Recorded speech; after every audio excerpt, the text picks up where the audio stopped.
Brandon Moreno and Deiveson Figueiredo had already tied their legacies to one another coming into their UFC 270 co-main event on Saturday night.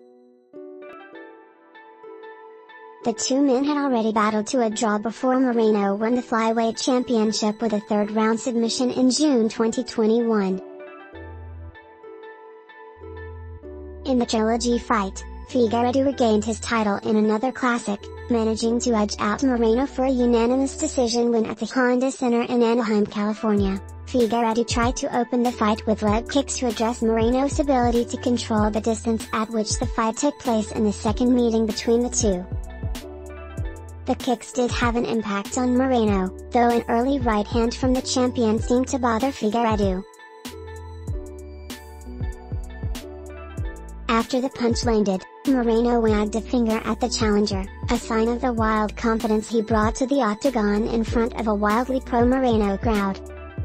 That confidence continued to show through the fight as Moreno was happy to stand in front of Figueiredo, picking spots to launch the straight punches while also shocking off takedown attempts from the Brazilian.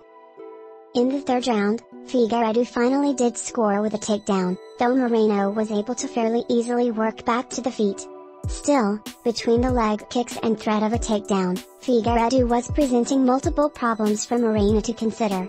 But the power of Moreno was an equally serious problem for Figueiredo, who was visibly hurt several times by the powerful hooks and straight right hands coming from Moreno.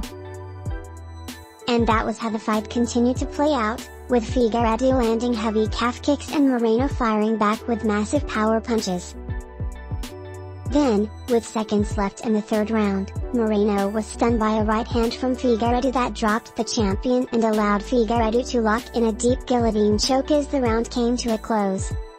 With every passing minute, the fight seemed to get closer. Figueiredo would have a moment, Moreno would answer. Moreno would land a meaningful shot, Figueiredo would respond in kind.